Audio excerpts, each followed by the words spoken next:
اعوذ باللہ من الشیطان الرجیم بسم اللہ الرحمن الرحیم۔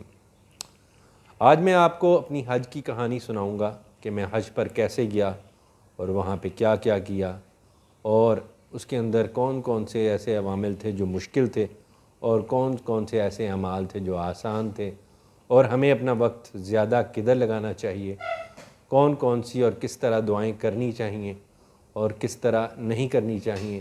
یہ ڈیفینیٹلی ایک ہینڈز آن پریکٹس ایکسپیرینس ہے جو میں نے خود کر کے سیکھا ہے، اور یہ کوئی ایسی ٹریننگ نہیں ہے، کوئی ارینج ٹریننگ نہیں ہے، بلکہ میرے ایکسپیرینسز ہیں جو میں آپ سے شیئر کروں گا۔ اس کے اندر غلطی بھی ہو سکتی ہے، اور اگر کسی عالم کو یا کسی شخص کو ایسے لگے اور وہ میری غلطی آئیڈینٹیفائی کرے تو میں اس کا بہت زیادہ شکر گزار ہوں گا۔ حج جو ہے اسلام کا ایک بنیادی رکن ہے۔ اسلام کے 5 ارکان ہیں، جن میں سب سے پہلا کیا ہے کہ لا الہ الا اللہ محمد الرسول اللہ صلی اللہ علیہ وآلہ وسلم، کہ یہ کلمہ پڑھنا کہ اللہ کے علاوہ کوئی معبود نہیں ہے، وہ معبود برحق ہے، عبادت کے لائق ہے، اور محمد صلی اللہ علیہ وآلہ وسلم اللہ کے رسول ہیں۔ اس کے بعد نماز قائم کرنا، زکوٰۃ ادا کرنا، رمضان کے روزے رکھنا، اور پھر حج جو ہے وہ ان فرائض کے اندر سب سے زیادہ اہمیت کا حامل ہے۔ حج نہ صرف مالی عبادت ہے بلکہ بدنی عبادت بھی ہے۔ برصغیر پاک و ہند خصوصاً پاکستان سے لوگ جاتے ہیں جب وہ اپنے تمام دنیا کے کام ختم کر چکتے ہیں۔ ایک لحاظ سے یہ بات صحیح بھی ہے کہ اس عمر میں جانا آئندہ آنے والے کم گناہوں کے بدلے اور کم گناہوں کے ہونے کے امکانات، یہ بندے کو اللہ کے ہاں اخروی نجات کا سبب بنے گا۔ واللہ عالم، اللہ بہتر جاننے والا ہے۔ اب میں اپنے حج کے سفر کا آغاز کرتا ہوں۔ یہ تھا حج 2023 جس کے اندر میں نے سفر کیا، اور سب سے پہلی بات کہ جب میرا ذہن سازی ہوئی حج کے لیے، اس وقت میں کس طرح سوچ رہا تھا۔ حکومت پاکستان نے حج کی اپلیکیشنیں مانگی۔ الحمدللہ میں نے کچھ پیسے اکٹھے کیے ہوئے تھے، لیکن وہ میں نے کسی اور کام کے لیے اکٹھے کیے ہوئے تھے۔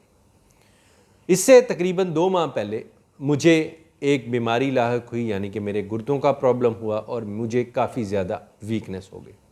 اس دوران میں نے سوچا کیوں نہ میں اپنا فرض حج ادا کروں، تو میں اپلیکیشن کا انتظار کرنا شروع ہو گیا۔ میں نے مطلوبہ جو ڈیٹس تھیں اس کے اندر پیسے لے کے بینک کے اندر اپنی اپلیکیشن جمع کروا دی۔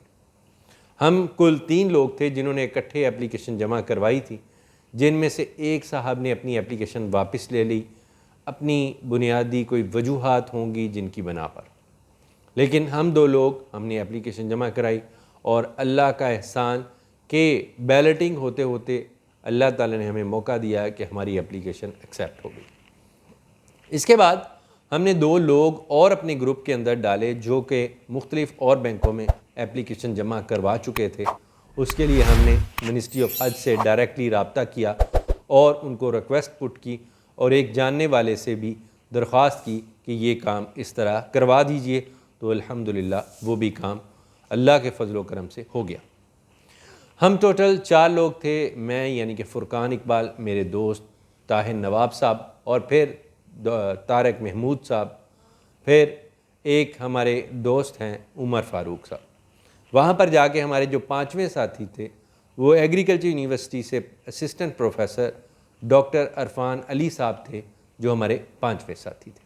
بہرکیف یہاں سے فیصل آباد سے مطلوبہ ڈیٹ یعنی کہ اس دن جب ہم نے فلائی کرنا تھا ٹوورڈز مکہ، ہم جو 1 بجے کے قریب ایئرپورٹ پر پہنچ گئے، اور ایئرپورٹ پہنچنے کے بعد ہم نے اپنے سامان کی چیکنگ کروائی، اور میں دل ہی دل میں سوچ رہا تھا کہ اتنا مقدس سفر میں شروع کرنے والا ہوں، اس میں کچھ خاص ہونے والا ہے۔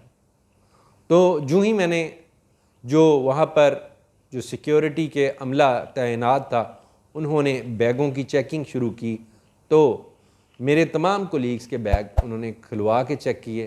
میں اس دوران اپنا بیگ بند حالت میں پڑا ہوا ایک آیت جو مجھے میرے نانا جان نے نبی اکرم صلی اللہ علیہ وسلم سے روایت کرتے ہوئے سنائی تھی، اور اس کو میں نے ازمودہ بھی سمجھا۔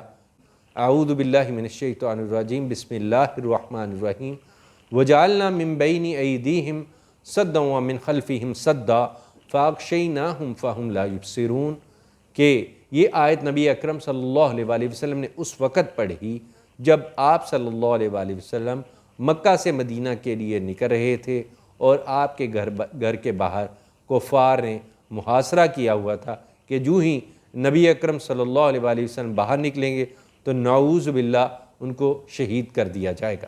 لیکن اللہ تعالیٰ نے اس آیت کی بدولت، کیونکہ قرآن مجید کی جو بھی آیت ہے وہ شفاء لما فی الصدور ہے، ہمارے دلوں کے لیے شفا ہے، اور پھر یہ جو قرآن مجید ہے یہ ہمارے تمام تر کاموں کے لیے ایک کلیئر کٹ حجت ہے، تو نبی اکرم صلی اللہ علیہ وسلم ان کے درمیان سے نکل کر مدینے کے سفر پر روانہ ہو گئے۔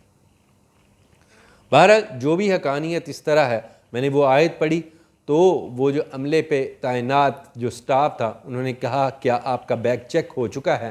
تو میں نے کہا ہاں جی، وہ مشین کے اندر سے گزر کر چیک ہو چکا ہے۔ تو وہ بیگ انہوں نے کہا آپ لے جائیے۔ اس طرح میرے بیگ کو کھولا نہیں گیا، حالانکہ یہ صرف ایک چیکنگ تھی، الحمدللہ رب العالمین۔ اس کے بعد ہم جو ہے ایئرپورٹ کے اندر ہی بیٹھے رہے اور اس دوران ہم نے ظہر کی نماز ادا کی، سفرانہ سفر کی نماز، اور اس کے اندر ہم نے صرف 2 فرض ادا کیے، کیونکہ یہ ایک سفر کی نماز تھی، اس کے اندر 2 فرض ہی پڑھنے ہوتے ہیں۔